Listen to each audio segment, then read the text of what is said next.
journalist Azucena Uresti had a heated live exchange with Morena Congresswoman Vianney Garcia, following the case of domestic violence involving former Pemex director Victor Rodriguez Padilla. During the debate, both exchanged harsh accusations about Morena's stance on these types of cases and the government's feminist discourse. In this video, I'll share what they said to each other.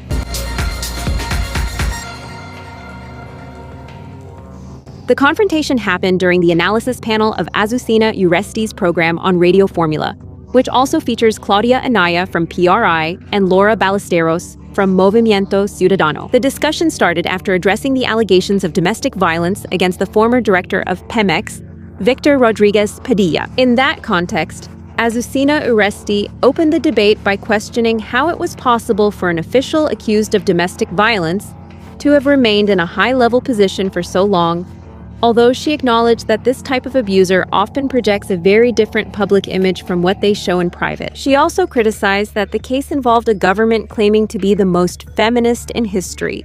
I mean, I understand that harassers and abusers are very skilled at showing one face in public and another in private, right?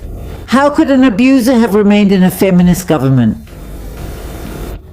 In response, Vianney Garcia said that she found the journalist's comment unfortunate. Uresti interrupted her to clarify the meaning of her criticism, which annoyed the congresswoman, who replied that one of the advantages of hosting a show was having the possibility to intervene whenever you wanted. From then on, the discussion got more heated. Azucena pointed out that after the case of the former Pemex director became public, she didn't see any statements from the women of Morena, unlike when they supported party members like Cuauhtemoc Blanco. The legislator responded that there was no reason to issue a statement about someone who was no longer part of the government.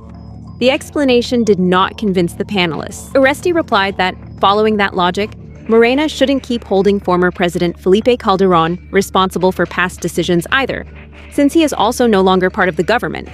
Then why do you? We'd have to release a statement about someone no longer in government. Because he was? But he's no longer in the government. No, well, I mean... But what I'm getting at... But what I mean is that Calderon... He's also not in the government anymore, no. Well, in the final part of the debate, Senator Claudia Anaya questioned the situation of the Women's Secretariat by pointing out that for a period it remained without a director due to political decisions. She also stated that figures like Citlali Hernandez and Laura Itzel had other priorities before leading that agency, implying that the federal government has not given it the importance it deserves. Well, the Women's Secretariat, created during the term of the first female president of this country, has been without a head for several months now because Citlali thought it was more important to go organize Morena than to take care of the Women's Secretariat. And Laura Itzel thinks it's more important to be in the Senate than to go take care of the Women's Secretariat, and it seems like nobody cares about the Women's Secretariat.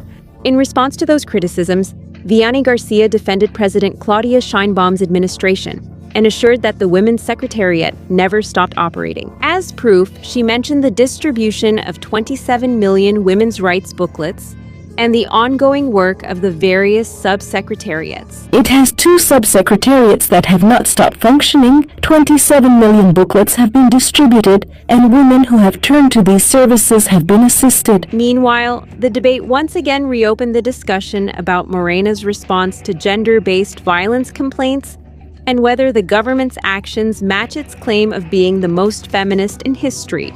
And what do you think about this confrontation? Do you think Claudia Sheinbaum's government can be considered the most feminist in history? I'll read your comments. If you like this video, don't forget to give us a like, subscribe to the channel, and turn on the notification bell so you don't miss future content. Welcome.